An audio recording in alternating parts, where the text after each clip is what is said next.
Thank you for tuning into the Devy Devotional Podcast, a monthly show focusing on Devy prospects, strategies, and incoming rookies. Now here's your host.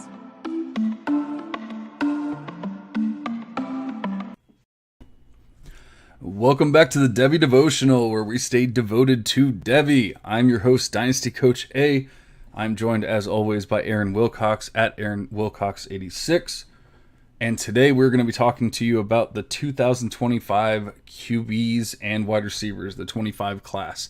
But first, I've seen a lot of people lately, not necessarily a Devy thing, but more of a dynasty thing. I've seen a lot of people talking about, I traded this player away for a 2025 pick, 2025 first. I got this, I got that. Stop trading for 25 picks. I don't care if you're in full rebuild or whatever. A 2023 second helps you a hell of a lot more than a 2025 first helps you.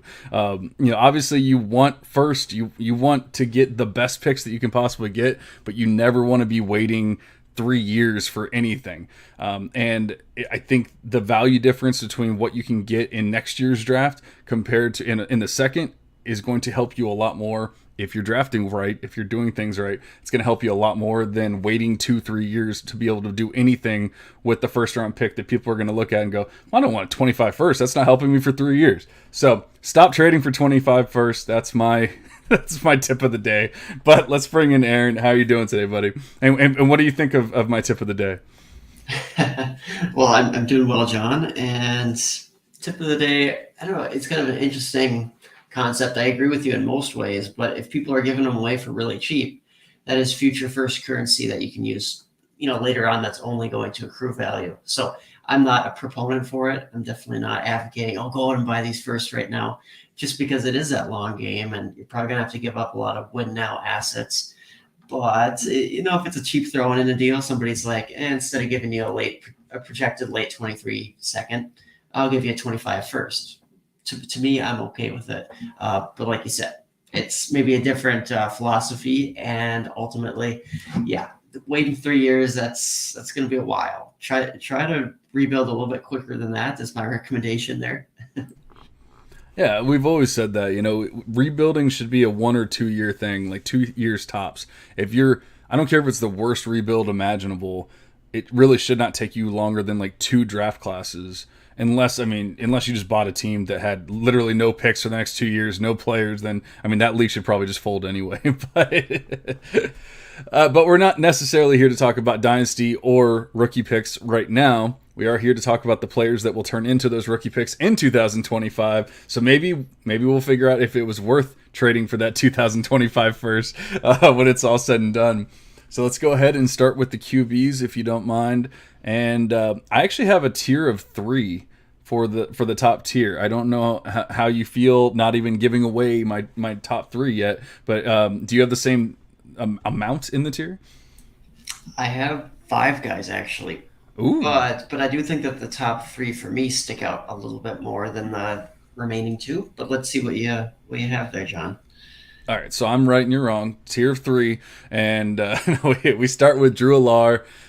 He's 6'5", 5-star recruit, going to Penn State, like everything that you want your QB to be. People are comparing him to Josh Allen. Don't compare people to Josh Allen. Like, don't do that. But people are comparing him to Josh Allen, so that just shows you that there's already some excitement in the air for what Drew Allar is going to become. And the thing is, he really steps into a wide open situation. I've seen some people talking about Sean Clifford still being the QB there, the starting QB, and maybe he'll start, but I cannot imagine everything I've seen statistically, reading articles, whatever it might be. Like, how the hell are you going to keep Drew Allar off the field? It just doesn't make any sense to me. Sean Clifford's not a thing. He's never. What is he? A 6th year, super senior. So I don't. Yeah, I don't see how, while it might not be week 1, I don't see how Allar doesn't get on the field at some point this year, and then he's obviously just going to run with it at that point. How do you feel about Allar, and do you agree with me, or do you think he's going to sit? I agree with you about the talent. A lot of the things that you're describing about big athlete who is exceptional. I know he's been comped, like you said, to Josh Allen. It's not realistic, but I can see as far as that arm talent, size, a lot of the traits that the NFL is going to love. But I am a little bit more worried about Clifford starting this year, and it's because of the coaching staff. So we always want to assume rational coaching. We want to assume that the coaches are going to throw in these super talented recruits, but realistically, they sometimes wait a little bit too long. So I'm concerned about him seeing much playing time this season. And it's unfortunate, but at the end of the day, that can be said for a lot of the guys in this 2025 class. So that doesn't mean that you should fade Eller necessarily. But if we're expecting a huge spike in his value, I'm not sure if that's completely realistic either. So there's a couple things to his game that I just want to see him clean up, because he was struggling a lot in the spring game. And I think at times his accuracy, or he's just squirrely in the pocket, there's some issues there. But I mean, his high school production really reflected the talent that he has as a player. So I definitely have him in this tier 1. These guys are mostly interchangeable for me, so I have no problem with him being all the way up at QB1. He has the best frame, the best stature of any of the quarterbacks in this class. So yeah, I think that's a legitimate ranking for him. Yeah, I think it's just I mean, I definitely get it, and you've been doing this game a lot longer as far as the college side, so you've probably seen players that you 100% were sold on, like they were going to start week 1, they were going to start week 5, whatever it may be, and then they never start. I haven't really had my heart broken like that just yet, so I'm sure it'll happen this year, now that I'm like falling in love with some of these players and everything, but it hasn't quite happened just yet. I do think that the talent, like you said, the talent's there, it shows up in the stats. I really haven't looked that much into the spring game, so that's interesting to hear that he was struggling a little bit. That's also not that crazy, you know. I don't know that's really going to concern me for a guy. I mean, in worst case scenario, let's say he does not start this year. He's given the reins next year no matter what. I mean, Clifford's gone, and who else is it going to be unless he just really falls on his face? So at that point, I think he's going to, if that were to happen, it's going to fall into the same range as a lot of these other guys, where I'm expecting them to start next year and not this year, which is kind of what we were talking about with a lot of the 2024 class. So it's really not even that different. You know, some of them are kind of walking into similar situations. My second QB in tier 1 is Cade Klubnik. And, you know, this one's kind of interesting because you have DJU that everyone fell in love with 2 years ago, and then he just completely falls on his face last year. And I don't know about you, I'm probably like in the minority here, but I haven't completely given up on DJU yet. And it doesn't sound like Clemson has either. You know, it sounds like they want him to be the starter and not Klubnik. But I also have heard many people talking about Klubnik saying it's going to be him, maybe not week 1. Same kind of thing as Alar. Maybe not week 1, but at some point it's going to be him. And I definitely cannot say that they're wrong. You know, DJU was very bad, but I don't think it was all his fault. I think there was a lot going on with that team, and you know, we saw the offensive line just go to shit. He was running for his life, and you know, obviously everything statistically went poorly because of that. I still saw enough in certain games and things to say that he's not completely dead. Even though I'm not like going out of my way to draft DJU, I think it's going to be interesting to watch the battle and see what happens. But kind of like Alar, he's Klubnik is a 5-star recruit. He's 6'2", 190, doesn't have the size of Alar, but, you know, he's probably good enough. Like, he can get up to, 210, something like that, probably, hopefully, something like that. But, I don't know, I don't know that Klubnik stepping in, even if he does this year, is just automatically going to fix the Clemson offense, which is why I have him at 2, because I think there's still other issues that need to be fixed before all of a sudden it's going to be this like magical Trevor Lawrence type Clemson again. Yeah, that's fair. And I really like Cade Klubnik's athleticism also to add. I mean, he has accolades going back to high school, back-to-back state championships, very good statistical producer. His track times really check out. And I liked how he was as a passer, though, as well. He navigated the pocket extremely well, and he seemed pretty advanced as a passer. So he's also my QB2 in this class. We have not yet discussed my QB1 yet. But going back to the college situations, I think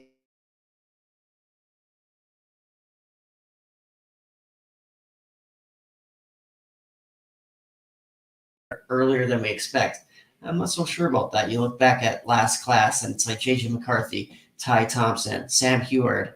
There's a couple other guys, even Buckner, McCord. Those guys were not playing right away. Sometimes it just takes a while for quarterbacks. So I urge people to have enough patience for these talented kids. That also makes drafting them, I'm not going to say risky, because eventually there will be a handful of these guys who really skyrocket up value-wise, but it might take a while. So TJU might start right away, but who knows? Cade Klubnik could get his feet wet and then easily be starting next year. So I like his talent a lot. I think it's very fair to have him in the top 2 or 3 in this class.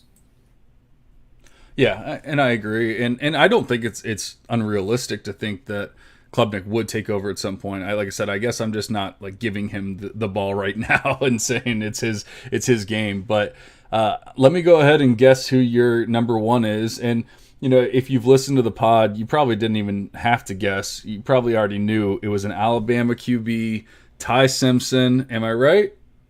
So if you would have talked to me about 1 to 2 months ago, you would have been right.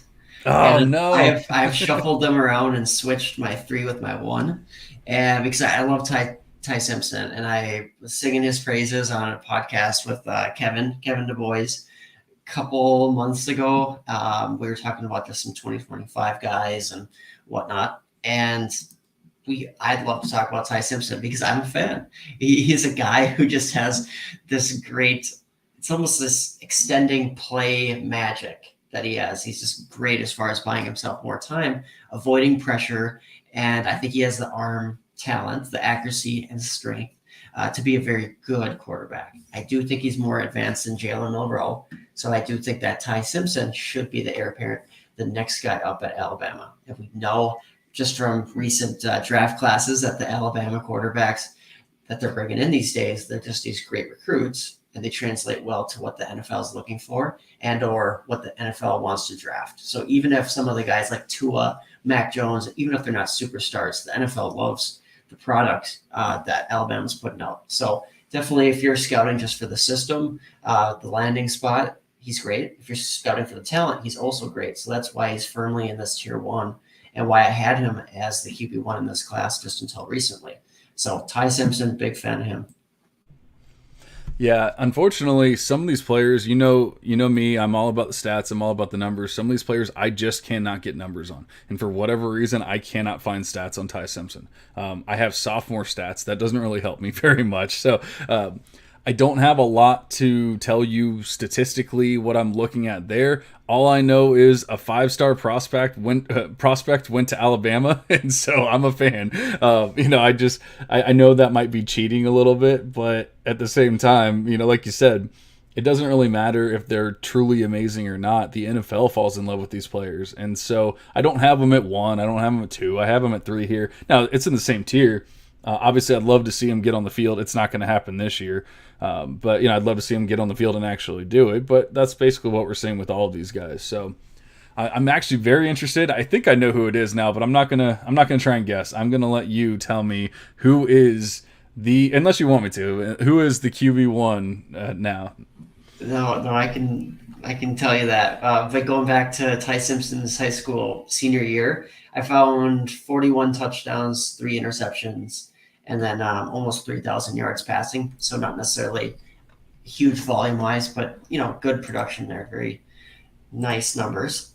And my QB1, Devin Brown, Ohio State, 6'3", 196, so a little bit closer to what the NFL is looking for with that size, a little bit more developed frame, and just a very, very high star or 4-star guy. So he was ranked between QB5, QB6 in the class, and he really broke out this senior season. He was okay before, but he just had a great passing season. I know he had some interceptions, so people can knock that, and I think that might be one of the issues that you have with him. But as far as just pure arm talent, being able to throw it all over the field that Ohio State needs, and Ohio State's been benefiting from recently, I think he's the guy for that. I like Kyle McCord, who's there already at Ohio State. So I do think that there's some uncertainty for even if Devin Brown can win the job next year. But one of these years, just like C.J. Stroud, Gotta wait your turn. Gotta bide your time. You will get an opportunity if you stick around. And I think that Devin Brown's also mobile too. So he's not just this pocket passer. So that is the edge that he has on McCord. And both McCord and Devin Brown are going to have a year. So this season to really sit on the bench, battle it out, and develop. May the best man win next season. And I think that Devin Brown's good. I know a lot of guys in the C2C, Devy community love Devin Brown. He's a lot of people's QB1. And I don't know. I was a little bit hesitant to make that change, but I do think the landing spot, the size, all those things do make him a good candidate for that. So tell me what you think about Devin Brown, if you have anything that's sticking out there. Yeah, you nailed it. The touchdown to interception ratio scared the shit out of me.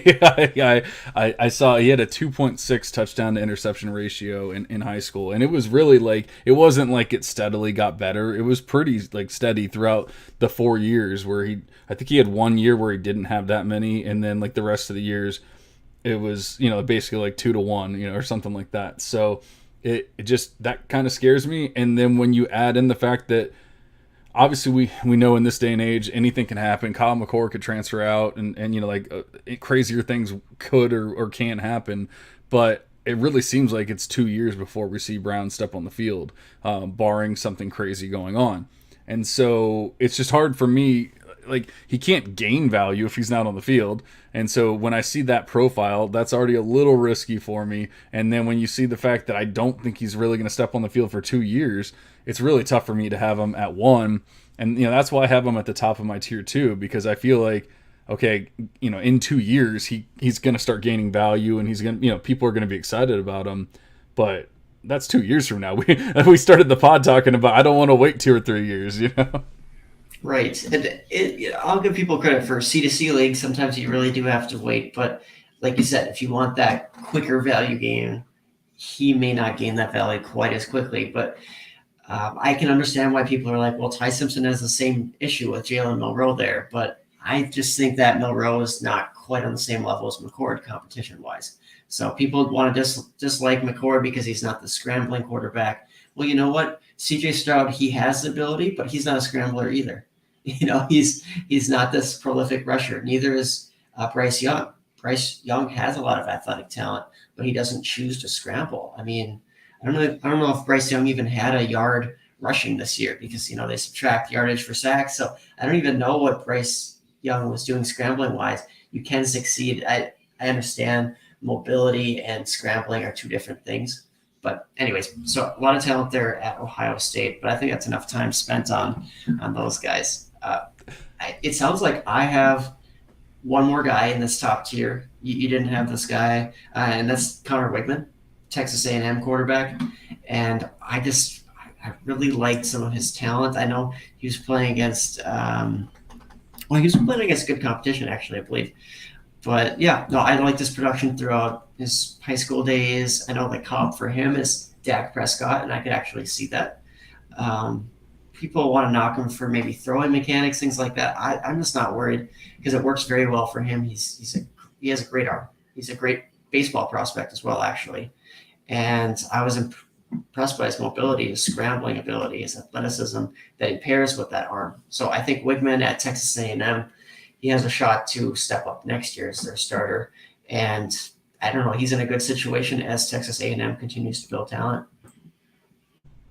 Yeah, so it's always interesting because we go into this blind, and I think I enjoy it. I don't know if the listeners enjoy it or not, but we go into it blind. I have no idea who Aaron has in his tiers, how many in a tier, and what ranking, and he doesn't know mine. And what's funny is you have 5 guys in tier 1. I have 3 guys in tier 1, and then I have Devin Brown all by himself in tier 2.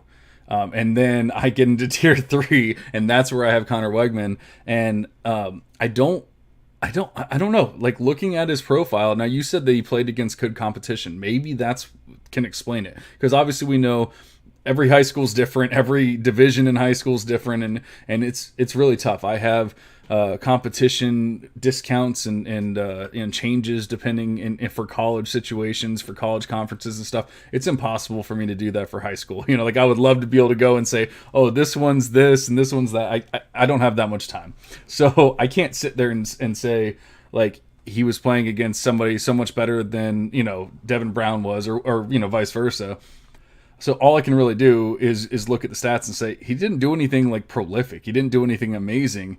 And so I don't really truly understand why he's a 5-star prospect. And it really kind of blows my mind. And then, like I know Texas A&M just had the best recruiting class, of the year and everything. And we're not expecting him to step in day one, just like we're not expecting most of these guys to. So that doesn't really hurt. Maybe I should have him in tier 2 at the very least, but like I said, I was looking at his profile and I'm like, I don't really see a 5-star prospect here. Yeah, that's very fair.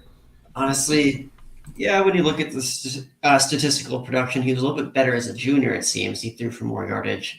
He was better in the touchdown department. He had 42 touchdowns throwing and 11 interceptions. I think part of this is that he's just a very mobile quarterback as well. He has good scrambling ability. Let's see, it was 700, 500 some, and 700 some as far as his yearly rushing totals. And yeah, so I get the concerns. I was on the fence about having him in this tier, but 5-star, good opportunity at an up-and-coming program as far as being in a powerful position in college football. So I might keep him here, but I do appreciate the things that you said. It makes me think about where I should ultimately have him.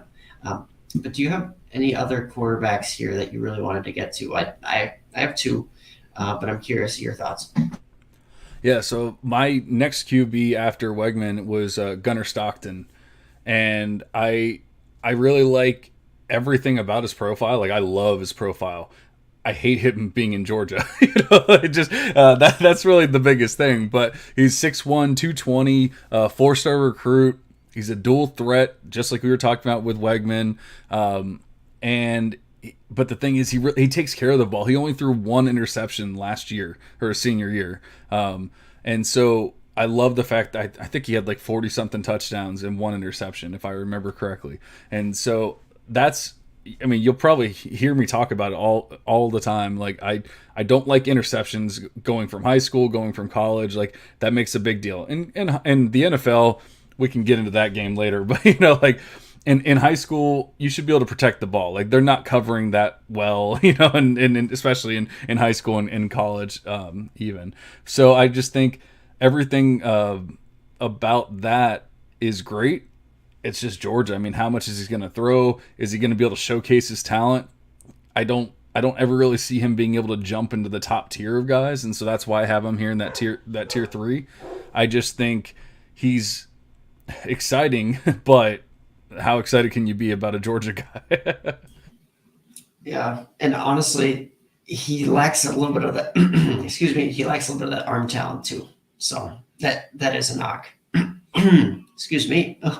Gunnar Stockton's got me feeling some type of way here, but no. But like you said, 177 passing touchdowns in his high school career to only 17 interceptions. I mean, I don't know what that ratio is. That's amazing, and he was productive on the ground, or at least he has the ability to scramble around, maneuver well within and outside of the pocket. And he was a starter for 4 years, so he has lots of experience. And he's going to a championship-winning team that maybe could shift a little bit of their style of play. But at the same time, I just got done saying he doesn't have the best arm. He doesn't have this high-end NFL arm talent. So is Georgia truly going to just open it up to a ton of passing? I doubt it. I think he fits their system well. I think he's an upgrade on what they currently have. But there's guys like Arch Manning who are considering Georgia. And I've heard that that's one of the spots he really wants to land, and he could easily displace Gunnar Stockton as well. And I know Arch Manning, he's considering Alabama. He's been having some visits there, and that's another option for Arch Manning. And not to get into the 2026 QBs too much, but next year's incoming freshman class, I mean, I don't know, that could displace somebody like a Ty Simpson or somebody such as Gunnar Stockton here. I'm not going to rule anything out at this point. I'm not going to say fade him because of the slight chance or the decent chance, I guess you could say, that somebody else better lands there. But yeah, he's in that tier 2 for me as well. And I still like him, but it's not like he's this big, tall frame guy. I mean, 6'1", 210, and not that you can't get it done at the next level with that. But I'm not sure with his tools, with his traits. But the next guy that I have in this tier, Walker Howard, I actually think has maybe a little bit more allure as far as a NFL prospect. I actually comped him to Zach Wilson. I think he's pretty similar to him, and he's a 5-star. And he was a consensus at least top 4 to top 2 QB heading into this last season. So that was coming off of state championships 2019, 2020, and Walker Howard was a good high school producer. And he took some risks out there when I was watching him, but honestly, he didn't really pay for it. Like, he made these amazing plays, eluded defenders, delivered big time throws, and I really liked his arm strength, his arm talent. So I think he has good mobility, just a lot going for him.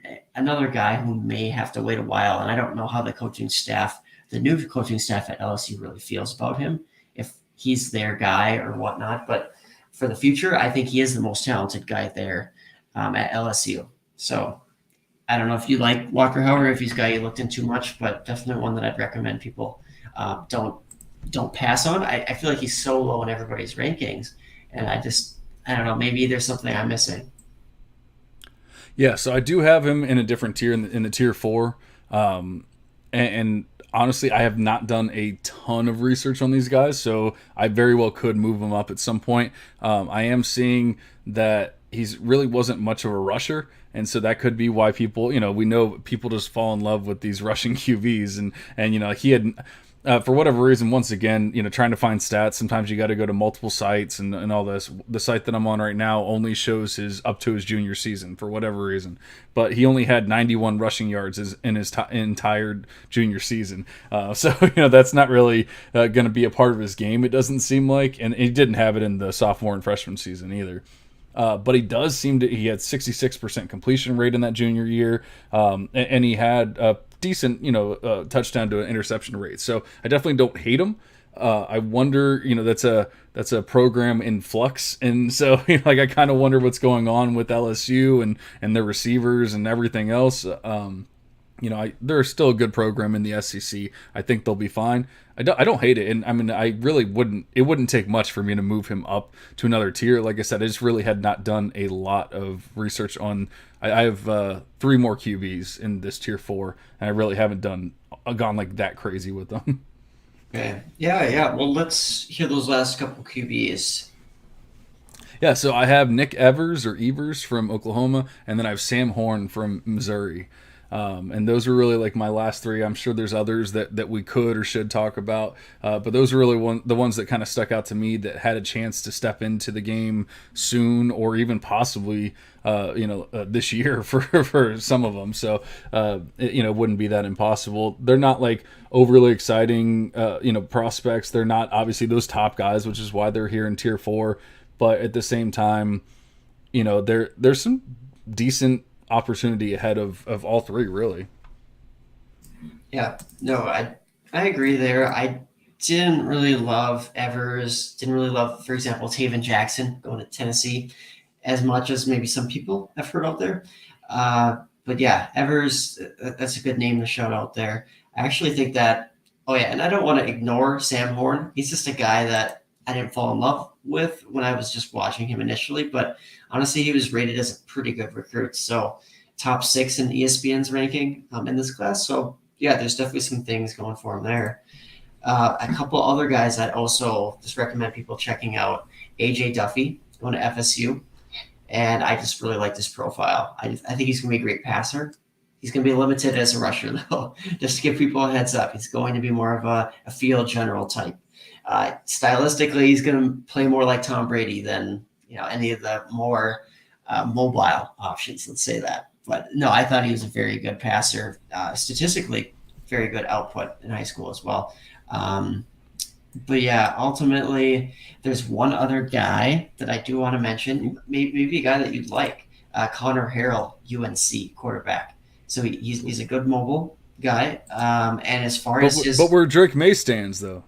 I know. I do like Drake May. I just don't. If he doesn't come out and I don't know, if he doesn't have like a convincing year, I think that there's a chance that Harrell could ultimately unseat him at some point. But yeah, right now Harrell's not in the picture. So I'm not saying you got to prioritize Harrell. I'm just saying that he's a sleeper just based on what he did in high school. I mean, 42 touchdowns to 3 interceptions. He did that back-to-back years.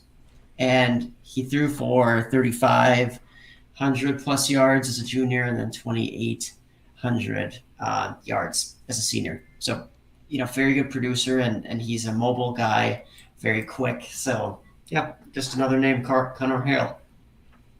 I like it, and that's probably more of a C2C play, more than Devy for sure. So, it's great to know these kind of names and everything. In Devy, I really hope you're not drafting these guys that we've been talking about for the last few minutes, unless it's a really deep league. But it doesn't hurt to have them on your radar. And if you're not even necessarily in Devy and you're just listening to this because you're for dynasty purposes, who knows? Maybe some of these names are going to pop up when the actual rookie draft comes around, and you're going to be spending that 25 first that you got 3 years ago, and you're going to be so excited. Now, so now let's go ahead and transition to the wide receivers. And Aaron seemed pretty excited to talk about these wide receivers today when I reached out to him to see, can we go ahead and get this 25 class wrapped up. And so I want to go ahead and let Aaron start with the number one guy here. And who are you the most excited about? And also, how many, you don't have to name all the names, but how many guys do you have in the tier 1? So 2 guys in this tier 1.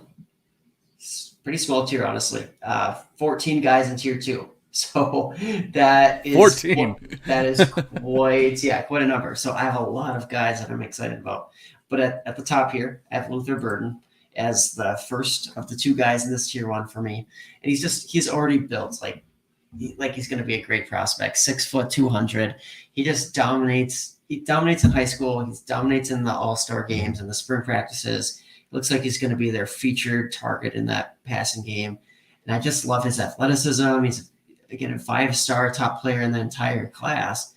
And he was an early enrollee. So even if you are worried about his raw production, so maybe he's not going to be a guy who goes for 1,800 receiving yards, but he is going to hit the thresholds that we want to see from a market share standpoint, maybe from yards, but just some of the analytical markers that we're looking for. So I think he has enough nuance to his game to eventually become a little bit more of a technician. But right now, maybe he's more like an A.J. Brown, like Brown was in college. A little bit raw, but just a ton of potential oozing from Luther Burden.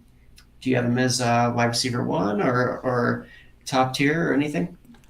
Absolutely. Wide receiver 1. It was kind of tough. I ended up putting him in a tier of his own, but I don't think that the number 2 guy is that much further behind him. So maybe, I don't know, it gets tough. And I kind of just arbitrarily throw tiers around sometimes with these prospects because we're just kind of projecting what they're going to be anyway. But I do think that the nice thing about Burden, and the main reason why I have him in a tier of his own, is I think he steps in day 1 as the wide receiver 1, like no questions asked.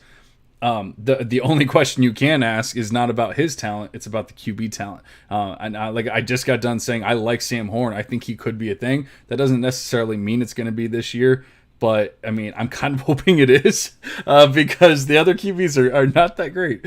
So it could be kind of ugly, but one of the things I look for in the model is not necessarily how amazing the player is. They don't have to get 2,000 yards receiving to be really good in the model. They need to be good in their offense. If the offense only throws 2,000 yards and he has 1,200, guess what? I'm gonna like him. So there's a lot of things that we look at or can look at beyond just he had 2,000 yards, 1,500 yards, whatever it might be. And so that might be what we have to do with Burden. But I definitely love the talent. I love the opportunity. Great size already. You don't have to worry. Nobody's asking him to bulk up or do anything like that. Like, he's already good. Obviously, he's not like 6'3" or anything like that, but he's kind of that like DJ Moore size already, And so we don't really need him to do anything except for possibly get better at route running or techniques or things like that. And that's pretty nice. All you have to focus on is just doing what you do. So that's why I have Burden here in tier 1. Yeah, I love it. And honestly, I've seen some takes there recently, as recent as today, people saying that they would take him above Nicholas Singleton, above the RB1 in this class. I think it's bold. I'm not there yet, but I have a supplemental draft coming up, and I also have the C2C startup that I'm doing with you right now. At least in the supplemental draft, I'll consider Burden, but probably after the couple top guys. Like there's Ewers, there's Braylon Allen is still in that pool. There is Nicholas Singleton. I think that those guys for sure would go above Burden. But we shall see if I end up with some Luther Burden shares this year. I really want to. That's for sure. What do you have? Unfortunately, we're just on the NFL side of that C2C draft right now, so we don't have any like fun tidbits for you just yet. We will eventually, although I am just crushing the draft, but it's the NFL side. We'll do that. We'll save that for the monocle. No, Aaron's doing well as well. I love auctions. I love auctions. I wish we could do an auction for the campus side, but that would be wild. That would I think it'd be a little too crazy for most people, probably even for me. Although I could probably create some spreadsheet that would work, and that might actually be fun. So now that I said it, let's go ahead and do it. Would love that. And I'm actually trying to get into a C2C league at some point this summer where everybody's combined NFL and college assets, and you just put them all in one draft, and it's just going to be a wild time. And I've seen those leagues out there. They're established. I'm sure if there's a setting, then there's a league where people, if the setting's allowed, there's a league where people are doing it. And I love it. I love getting as crazy as you possibly can. I love that Sleeper finally added some like more advanced features today, and possibly, hopefully, some more coming up. Devy, C2C, please, come on. Yeah, that would be huge. I'm still waiting for that announcement. But how about an announcement for the next wide receiver there, John? Do you have my other guy in tier 1 next? I have Kyon Grays as my wide receiver 2. I guess the biggest thing, and you know me, I'm not like the sizest. I'm getting a head shake. I didn't have his number 2. Actually, I'm kind of interested to see who your number 2 is. But let's talk about Grays for a minute. The size, I guess, is a little bit of a concern. It's not like I'm not overly concerned. He's 5'11", 170. If he gets up to the normal 180, 15-pound difference that we like hope or expect can happen, and he gets up to 5'11", 185, like that's not the end of the world. 4-star prospect. I think it's going to take him a while to get onto the field, which is a problem, which is probably why you don't have him at 2. But it's also wide receiver U at this point. Ohio State, we think obviously all it takes is an injury, and he's not the next man up, but he's the next man up to the next man up. And regardless, I think in 2 years, he could easily be a stud on a studly team, and that's doing big things, and everyone's talking about him. So for the upside, and that's why I have him here in tier 2, and I had Luther by himself, but just for the upside alone, it really is something I like. And the big thing is I was looking him up. I was looking at spring reports, like spring practice reports, and all that kind of stuff, and everyone's just talking about his elite speed and his elite route runner. I heard multiple times. I read he was the best route runner in this class at the very least. Whether you care about that or not, but he also has elite speed on top of that. So you add all those things up in a great offense with Brian Hartline and everything else that's going on with his wide receivers, and that's why I have him here too. But tell me why I'm wrong here. It's not even that you're wrong, because there's other people who have him insanely high in this class, and I'm somewhat excited. I mean, I'm optimistic, I guess we'll say, about him eventually, because like you said, Harrison Jr., JSN, Emeka, they're all going to be there this year. And I do think it's going to take a while for Grays, who's also coming in as a true freshman with 3 other decent recruits, 3 other decent wide receiver recruits, not as good as the last couple of years. Harrison Jr., Emeka, Ibuka, I mean, those were great recruits. So not quite the quality coming into Ohio State this season. And like you said, he's a smooth guy as far as his strengths go. I mean, yeah, route running, separation, all that, he has it. He reminds me a little bit of Chris Olave, actually. And I don't think that's a bad thing. I've been all over the place. I was high on Chris Olave pre-draft. I was telling people, come on, don't be letting him fall into the second round. And then now that Olave is going at like 106 in most Superflex drafts, now I'm kind of like, I don't know if I love drafting him like at that premium price, but it just depends on the draft, right? Ultimately, Kyon Grays, is if he ends up being anything like Chris Olave, that's a win. We're going to take that, and he's in the right system for it. So I do not knock people. He's clearly in that tier 2 for me, but he was not the other guy that I was thinking of as far as in that tier 1. So I think he's actually a very limited player from his elusiveness. So I know Matt Bruning from Campus Academy, he went over that as one of the weaknesses as well with him. So I just don't think that he's a very creative guy. He's not doing a lot after the catch, or at least most recently on his high school film. I know he was a little bit better early in high school with that. So some things once again, going back to Olave, I don't think he did anything after the catch, and the Saints just traded like 3 first-round picks for him. So yeah, well, the jury's still out whether Olave will actually be good, but at the end of the day, yeah.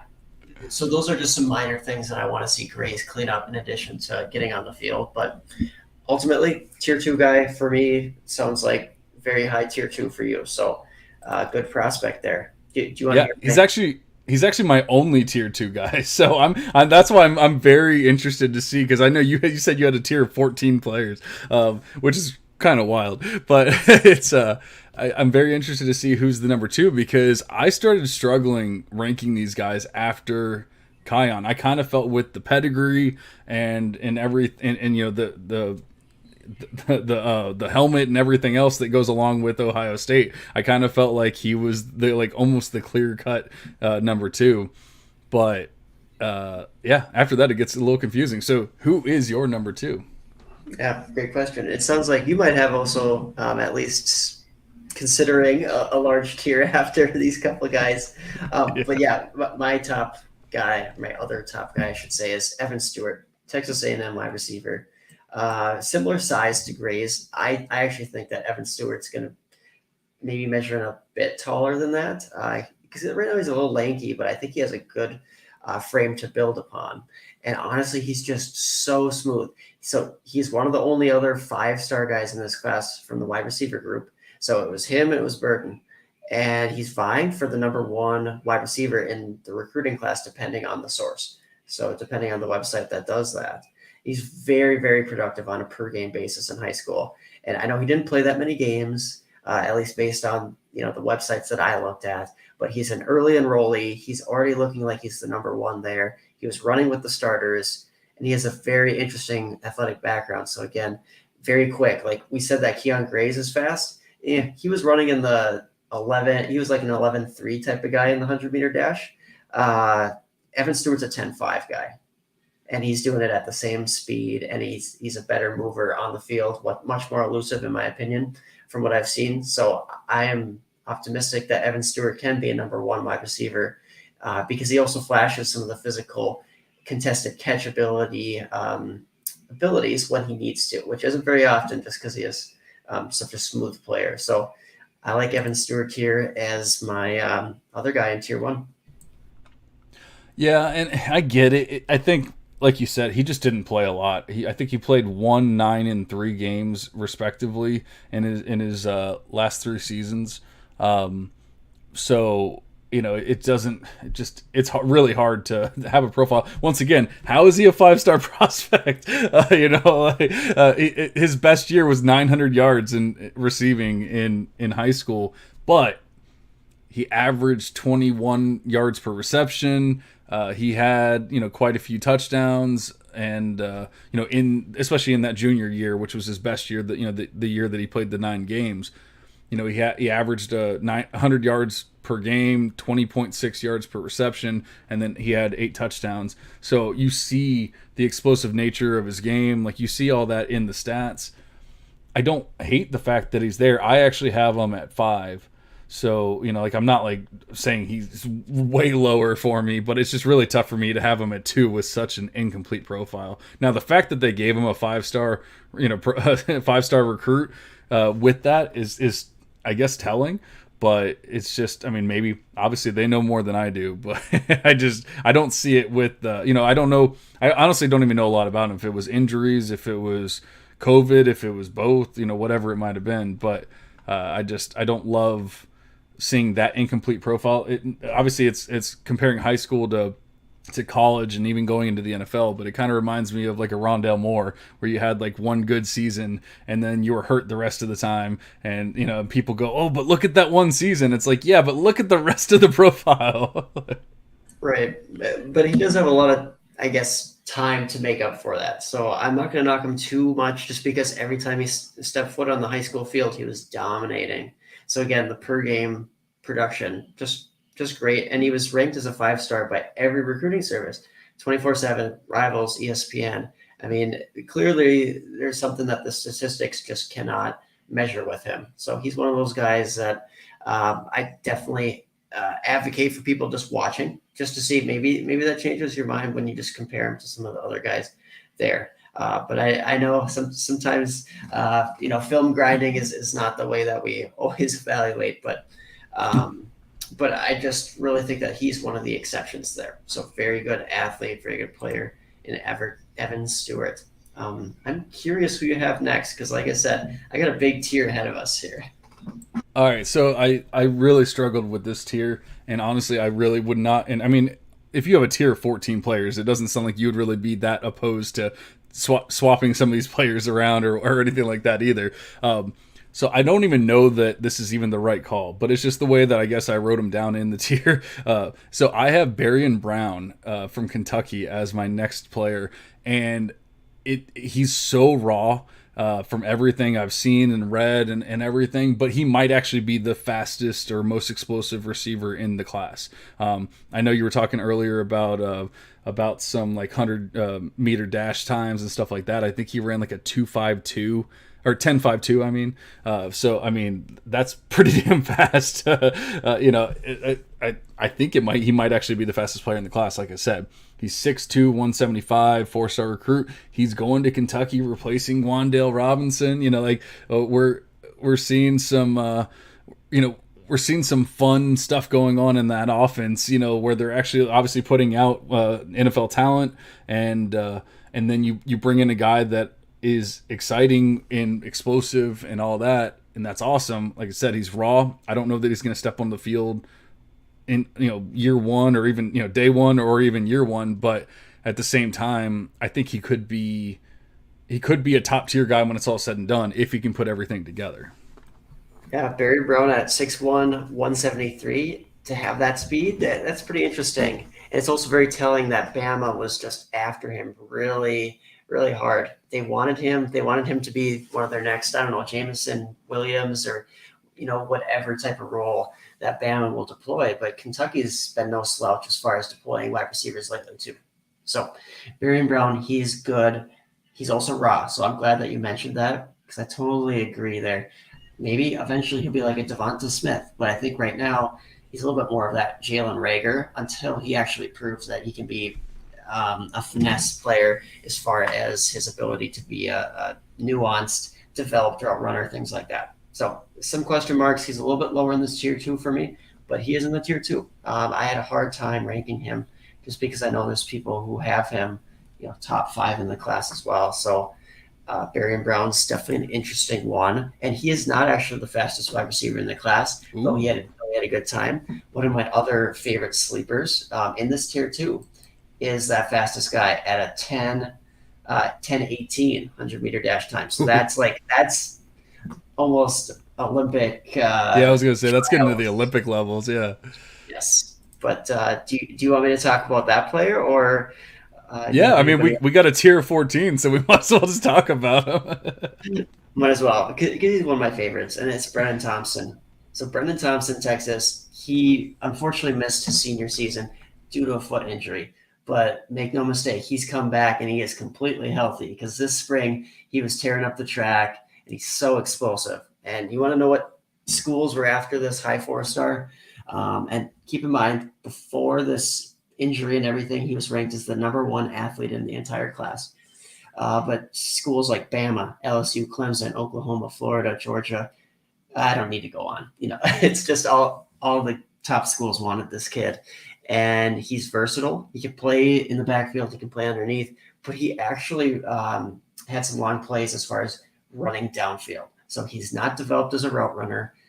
I think he needs time to develop. But at Texas, he's going to be able to develop after the top couple guys like Nair and Xavier Worthy.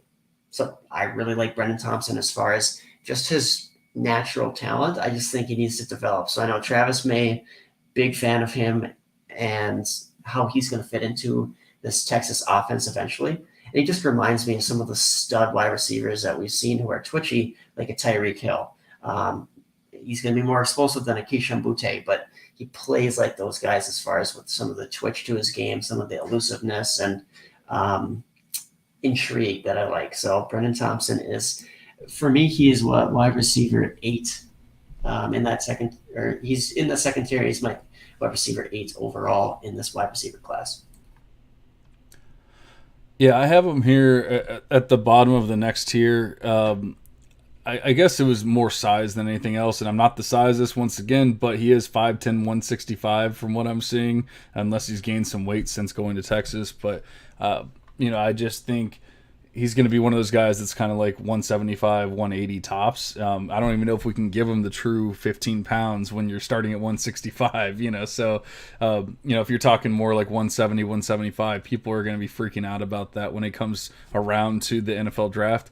And, whether it's right or wrong, some of this game has to be the perspective of other people and the perception of other people. So I don't really now, obviously, like you were saying, he has like Olympic level speed, but how many times have we seen Olympic level speed like truly translate? Like, it's great, don't get me wrong, I love it, but it's I don't know that it truly translates all that often to, like, unless you're actually like an amazing wide receiver. And the fact that he missed his senior year, it starts getting a little iffy, and that's why I have him there. When you just start like notching, taking notches out, and you're like, okay, I got to drop him a little bit because he missed his senior season. Oh, I got to drop him a little bit because of his weight. I got to drop him a little bit because of this, and that. And next thing you know, he's like, okay, he's wide receiver 10 in the class.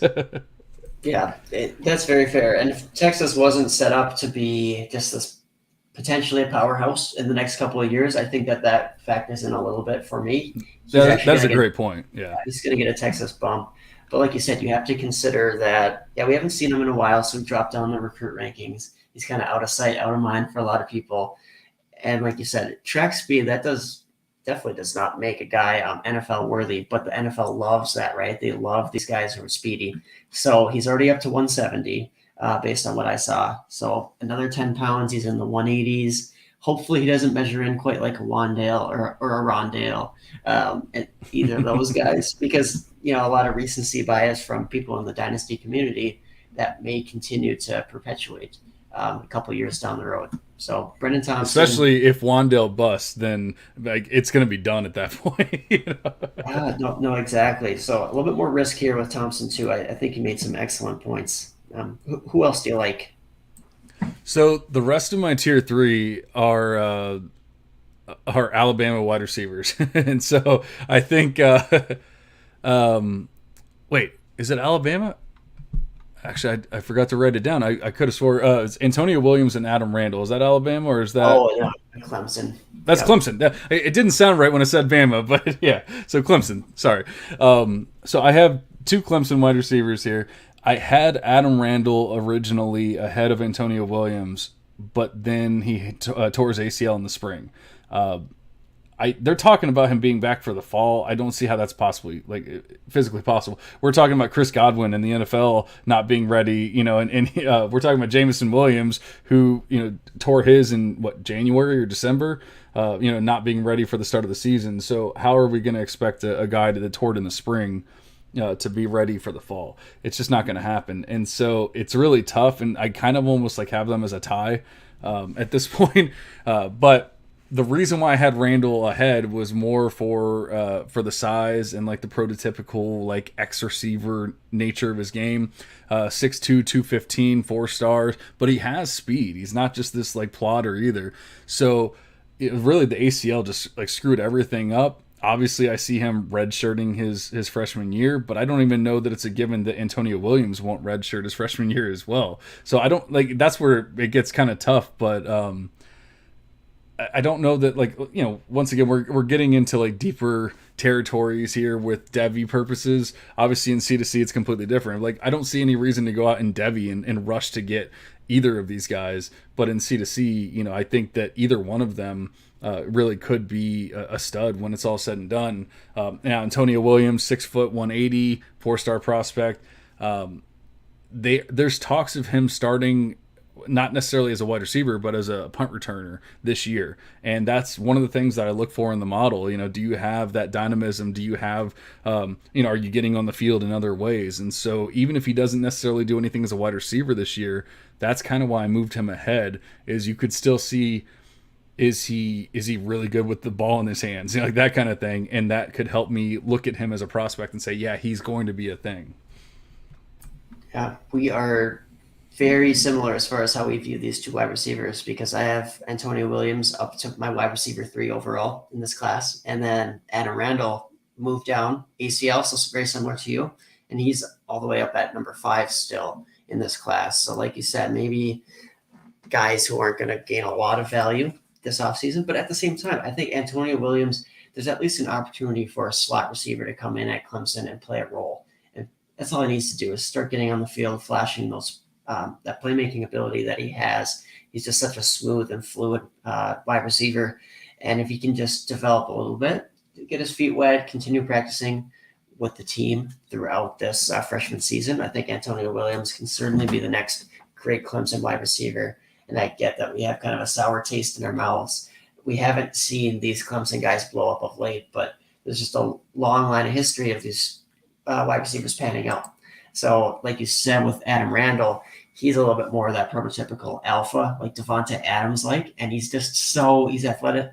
He's athletic, smooth, he has good hands. He's honestly somewhat similar to a Devonta Adams, Adam Randall, that is, versus Antonio Williams, a little bit smaller, but at the same time, 6 foot 180, that's not small.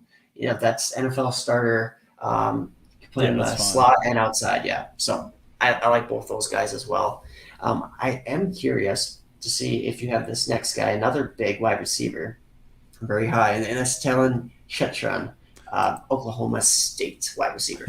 What's funny is when you said big wide receiver, I was like, wait, I don't think there's too many left. And I was scrolling down, I'm looking through it, I'm like 6'3", 185, Talon Chetron. Yeah, so he's in my next tier, the tier 4 for me, which is funny because we're still in tier 2 for you. But I have insider information from our friend of the show, Linda at Lindellians on Twitter, that Chetron is going to be a thing as soon as this year. So I probably should even have him a little bit higher. I just think, I don't know. I mean, I don't even have like a lot for notes here. I just know that like he did nothing bad. Nothing yeah, bad. There's nothing bad. I don't know if I'm like overly excited about him, but it seems like the team is, at the very least. I mean, they're talking about him doing big things. Now, he did get hurt in the spring game, and so I don't think it was a major injury or anything like that's going to hold him out for long, but that could hinder him from getting onto the field like day one. But regardless, if he can get on the field anytime soon, he should probably be higher than this tier 4. So it's probably my fault more than anything else. Yeah, maybe for people, they see composite wide receiver 19 in the class and they get scared off by that. And I don't know why he dropped down throughout this 2021 season. It was kind of weird because he still had a good year. And at 6'3", 185, I think he can be that prototypical outside receiver. And he's athletic. I mean, he's clocked at 21 plus miles per hour. And I would say that he probably runs in the 4.4s, upper 4.4s, maybe 4.5s. At the slowest. I think he's a fluid enough player for his size, and he flashes all the ball skills that you want from a number 1. So the early production is going to be huge. Oklahoma State, like you said, Linda, friend of the show, that's excellent to hear. And I've been hearing the same thing, that he's going to be a potential starter right away. That's huge as far as breakout age and just having that early production to propel him career-wise. So Oklahoma State, again, maybe we have that recency bias of, James Washington, and I'm blanking on what's his name from 2 years ago. He's on the Ravens now, but it's Tylan Walls. Yeah, exactly. But Oklahoma State guys, I mean, they'll put up some numbers too. So tempting for C2C leagues and in the deeper Devy leagues, things like that. Yeah, now you were talking about him having pretty good speed. One thing, and now I'm remembering why I didn't like truly love him and why I dropped him down a little bit, is I was looking at his profile, and beyond his junior year, where he kind of had a career year or whatever you want to call it, he he really was kind of like lackluster as far as like yards per reception, which kind of shows their top end speed, explosiveness, like things like that. When you're just strictly looking at the stats and you're not film grinding, you have to pick up on things, from the stats. And that's one thing that I do. We just talked about, who was it? I can't remember his name now, but like a couple of players ago, we were talking about a guy getting 21 yards per reception. Like that's when you're talking about, you're excited. They're explosive. They have that top end speed. I don't know that he truly has it. Now, he did have 18.9 yards per reception in his junior year, but it was one year compared to 14, 13.2, and 13.7 in the rest of his season. So it seems like it's more of an outlier than anything else. And that's why I kind of have him a little bit lower. He also wasn't much of a touchdown scorer in high school. He had 9, 14, and 11 in his respective last 3 seasons. So that in high school, like in college, you'd probably be like, okay, those are decent numbers. In high school, I kind of want a little bit more than that if I'm going to get like overly excited about a guy. Yeah, and that's very fair. It's just sometimes hard to know what these high school offenses, specifically the system he's in, how good is the quarterback, can the quarterback even get him the ball down the field. Not that particularly was a concern when I was watching him, but yeah, I don't know anything about their quarterback. I know he's not some superstar or anything. So yeah, I like Shetron. I am curious though if you have any other big wide receivers near this tier, because I have 2 more within this tier that I actually think that should be earning our attention, definitely getting some more love. So either of those big guys No, come up here. I don't really have too many other big guys. I think I told you that I stopped around 10.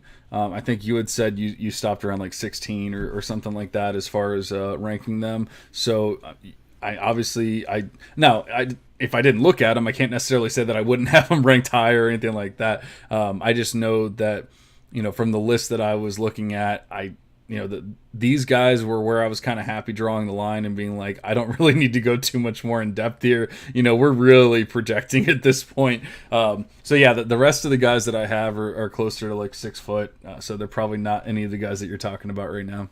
Gotcha. And that's fine. For the purposes of this show, we definitely want to give people actionable advice within, 10, 15 guys. And I will say that Chris Marshall, Texas A&M wide receiver, and Andre Green, UNC wide receiver, both of those guys have a lot of upside. So I like Chris Marshall going to Texas A&M. I know he's not up in that same tier as Evan Stewart that I talked about earlier, but at the same time, Chris Marshall is just a really, really good player. So 6'3", 195, and he's a late riser, but 5-star composite wide receiver number 3 in the entire class. And he showed out in the All-American game. I know Brandon Lejeune, Devy Deep Dive, loves him. Great hands. As far as maybe some long speed limitations, that's probably the big thing with Chris Marshall. But ultimately, I think that he could be a pretty darn good player. I don't expect him to be a superstar by any means. That's why I am, don't have him in my top 5 or 6 guys, but he's in this tier. He could rise certainly at Texas A&M and maybe even be their number 1. And then the other big guy that I was talking about was Andre Green Jr. Honestly, I might like Green a little bit more. 6'3", 185. So again, very similar size-wise, but high 4-star. So he didn't, of course, have that 5-star rating, but he's still ranked high and athletically. I don't know. I just think he's fluid. He's twitchy. He has good speed. So Andre Green Jr., he's just extremely physical. Is the big thing that sticks out with me. At UNC, there's Josh Downs, and then what else? Andre Green could perfectly step into that situation. And what we expect to be a good offense. We just talked about a quarterback today, Harrell. We know that Drake May has a lot of upside, theoretical upside, and that the coaching staff is going to throw the ball around. So I don't know. Andre Green Jr., maybe he's a George Pickens-like, but I think he has even bigger upside than that. And he's going to be in a better system. So I'm not sure his quarterback gave him the best shot to compete in high school. I think in college he's going to get that opportunity. And I was just slightly disappointed to see him not enroll early, but I understand that stuff happens and his talent should show out ultimately. So that's another, I guess, tall or big wide receiver guy in this class. Yeah, I love it. I can't wait to look into those guys. I honestly cannot tell you anything. In fact, my dogs were trying to kill a raccoon, so I had to go. I had to go save the raccoon while we were live on air. Some raccoons. Wow. Yeah, we have everything. It's Florida. We have a little bit of everything. I can tell you the story about when I had a rattlesnake in my air conditioner. But yeah, like I said, I can't wait to look into those. And I didn't catch the first guy. I think his name was Chris. Yeah, Chris Marshall, Texas Chris Marshall. A&M, and he's a guy I might have to move down a little bit just because how many wide receivers can Texas A&M support? Yeah. And really, I mean, if you think that Evan Stewart is a superior talent, I don't know if Chris Marshall's ultimately going to stick out as far as an early breakout, big time receiver. But I expect Texas A&M additionally to make that next step as a team. They're recruiting like crazy, and Chris Marshall's a 5-star. He was a late riser in this class, so he's the wide receiver 3 as far as the composite rankings. So I think that Marshall, he has a lot of interesting aspects to his profile, let's say. Yeah, and then the other one, I'm starting to believe that you truly hate Drake May, because when you said May, you said a theoretical upside, and I could feel the air quotes in your voice. So I'm definitely starting to feel the hate that you have for my boy Drake May. But like you said, there's not much else there besides Josh Downs. I mean, look at what happened with Sam Howell last year. He couldn't throw to anyone else besides Josh Downs. And I mean, I love me some Josh Downs. I know some people are worried about his size and stuff like that. Well, we've already talked about Downs. We don't have to do that. But I definitely think he could step in and be that number 2. That's something that a lot of guys can't say right now. So there's worse prospects to talk about there. Sure. Oh, go ahead.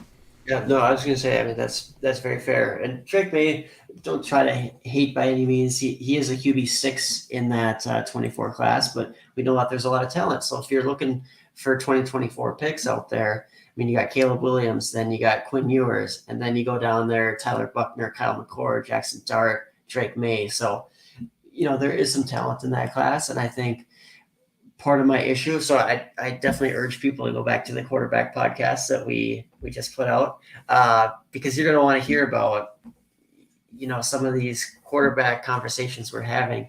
And if Sam Howell was not, loved by the NFL, I mean, Drake May is going to have to be really good maybe the increased size. He's 6'5", so maybe that'll do it. And maybe it's just the recency bias from this last year for Sam Howell.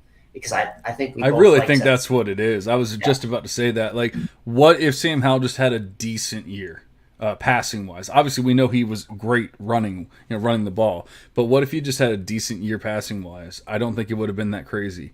But he fell off hard, and the NFL looks at it and goes, "Oh, he regressed." Meanwhile, they lost half their team. And I think that was another one, kind of like I was talking with DJU earlier, where like they lost O-line, they lost like so much, and Sam Howell was literally running for his life. That's why he ran so much all of a sudden, because he was running for his life. And I think now, to your point, the NFL didn't care. The NFL's like, he's a 5th round pick. But I also don't think that. I think this year is going to be like an outlier when it's all said and done. The 2022 class, people are going to look at it and go, why'd this guy go in the 5th? Why'd this guy go in the 3rd, and so forth? And I know other people have touched on it, but there was so much depth in this class, and we think depth, and we're like, oh, it's the wide receivers, the running backs, but the NFL looks at it and goes, no, there's tackles, there's defensive linemen, there's linebackers, there's all these other players, and so they draft all these other players, and then they go, okay, well, no one else needs a QB, let's just wait until the 5th round, that kind of thing. So I think there's some explanations that can be made, right or wrong, for why the 2022 class happened the way it did. But I think so much depth at every position had a lot to do with it.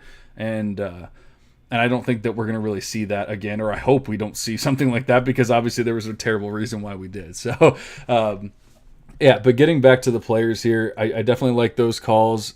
We don't have to go too crazy with the rest of them. I had 4 other players here in my tier 4, and I know you still had quite a few beyond that, but I had Isaiah Bond, Shaz Preston, Matthew Golden, and DJ Allen as my next 4 How do you feel about those? Do any of them stand out that you want to touch on right now?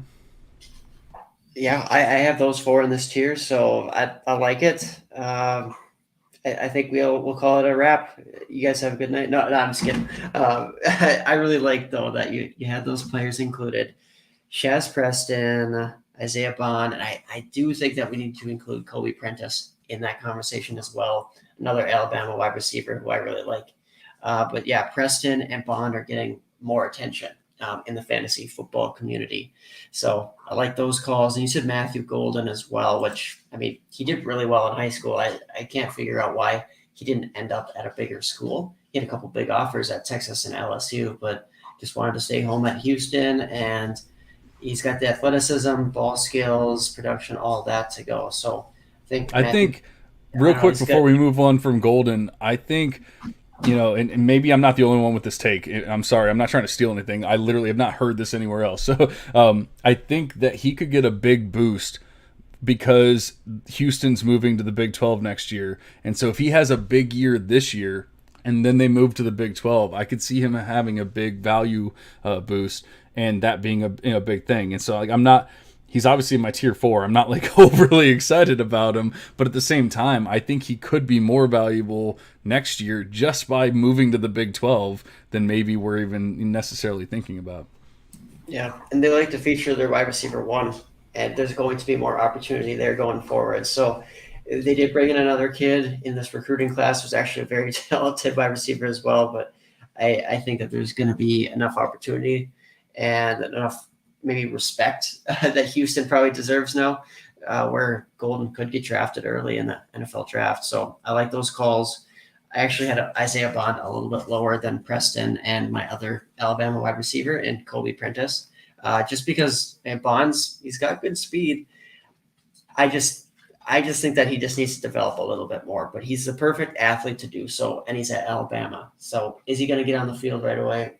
I don't know. It seems like he actually has a shot too. So he belongs in this tier most definitely, and I have a hard time differentiating them just because they are bringing in such talent to Alabama.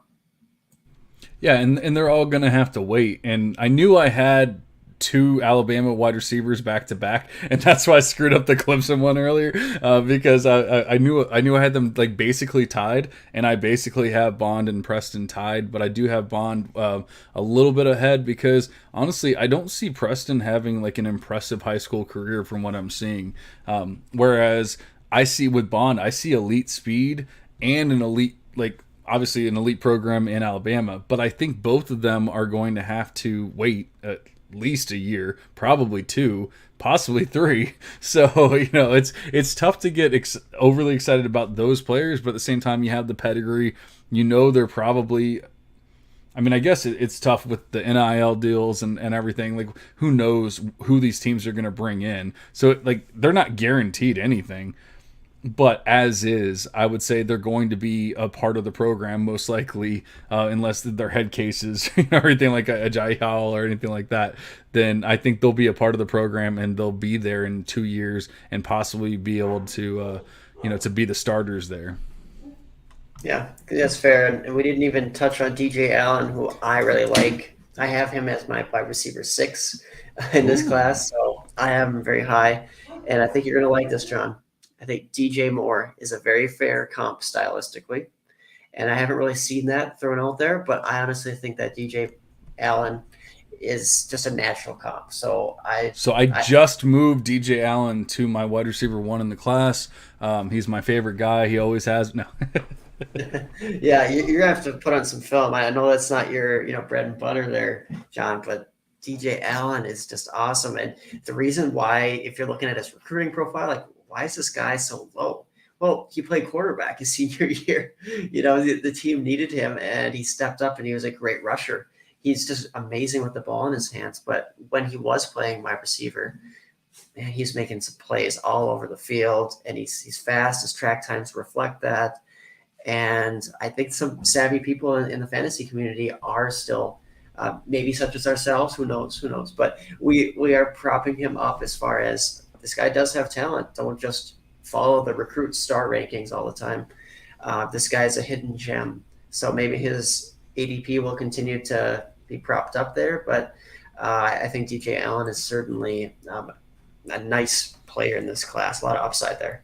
And TCU isn't the worst landing spot either. They're Yep. going to be. They put Rager in the first. They're going to put Quentin Johnston into day 1 or day 2 this next year, most likely. I think that the Sonny Dykes passing offense is going to be a huge upgrade for them. So people who are, unsure about Quentin Johnston, is he going to get a lot of raw production this year? I think he's gonna. I think TCU is going to throw it a lot more. So that's a little Quentin Johnston tout as well as maybe a DJ Allen tout as well.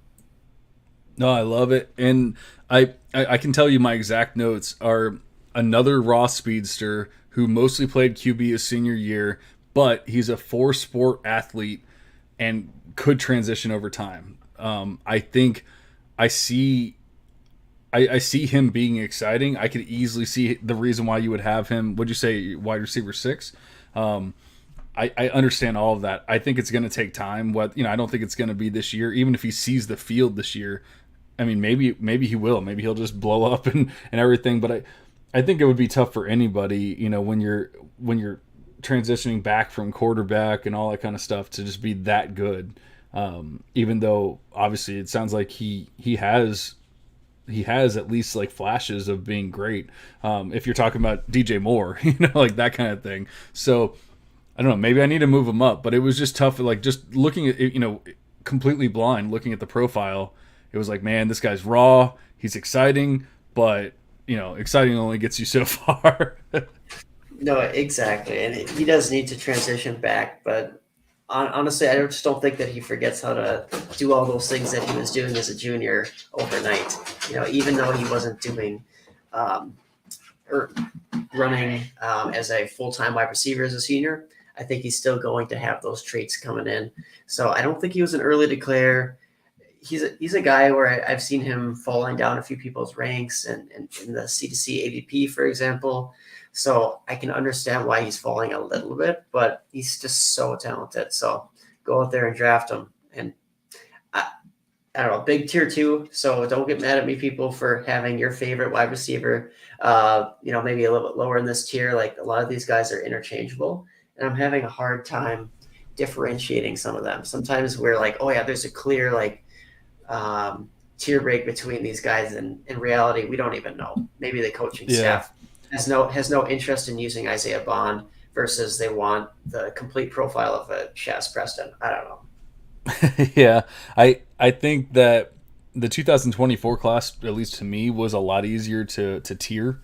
And this class clearly for you with 14 second tier guys was not nearly as easy, and they all have like something to, it's in their game, in their profile, and so it's really tough to, I'm not going to say any of them are going to be bust or bad or anything like that. It's really tough to do that. I do think some of them have a better chance than others, obviously, and I had DJ Allen there at wide receiver 11, so I'm not that far behind you. It's not that crazy, but I think for me it was more just like, how long is it going to take for him to truly break out?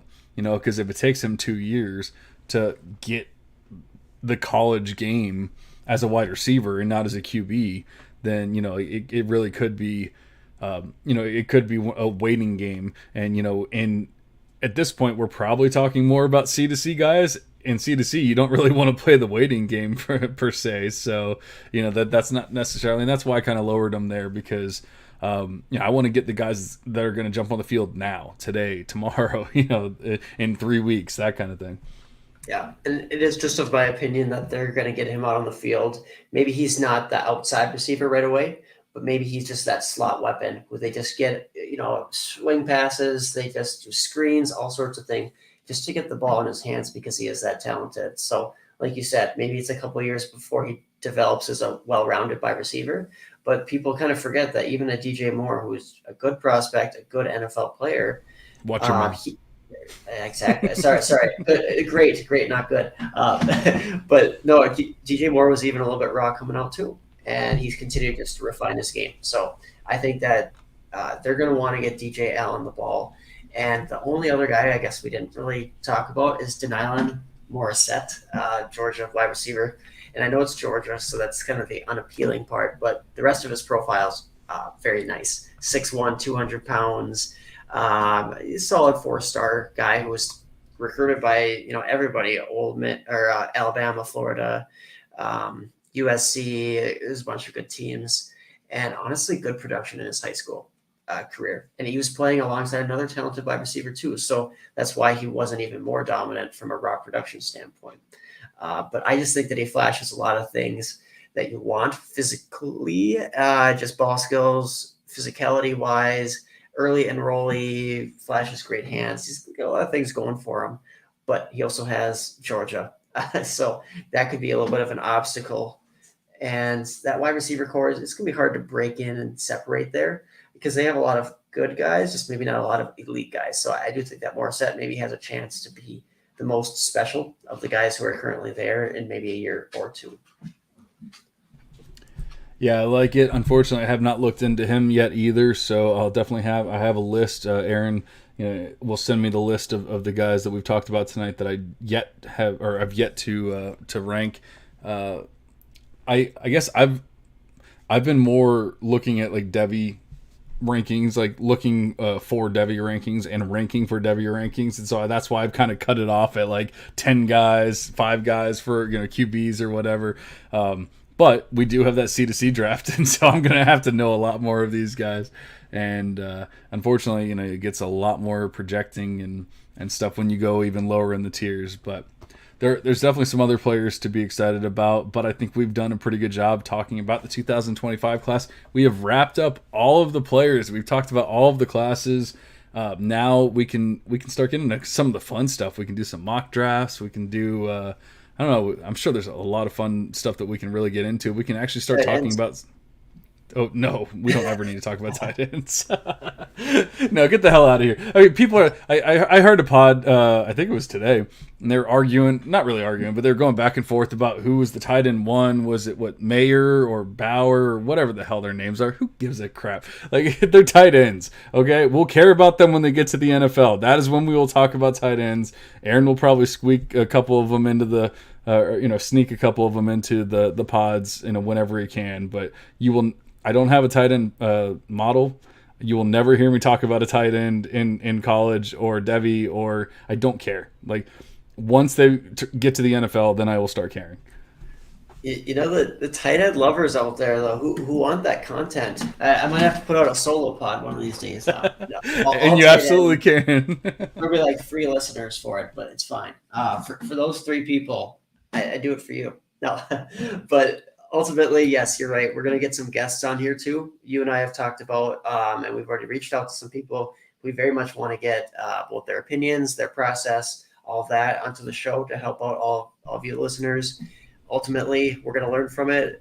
Hopefully, so can you. And if you have any questions at all in the meantime, or if you ever want to come on the show, just reach out to us because we are trying to, I guess, expand our minds, expand everybody's minds as far as the Devy and Campus Decatur game that we all enjoy. So, yeah. And we're trying to fill some very big Duchesne's size shoes. So at the same time, we don't want another co-host, but we do want to start bringing on some of those guests as well. Start getting some other things because I've heard from some people that Aaron and I agree too much. And you know what? It's just because we're both smart. I'm sorry. No. Disagreement tonight, or just differing opinions tonight. So that was good. But yeah, definitely bringing on new opinions. It's good because it further challenges us and gives us more things to think about. That's for sure. I will say one thing to the naysayers, to the people like wanting us to disagree on things, that once again we go in blind on all these pods. Like we're not sitting here talking for hours before we start recording. Like this is who I have here.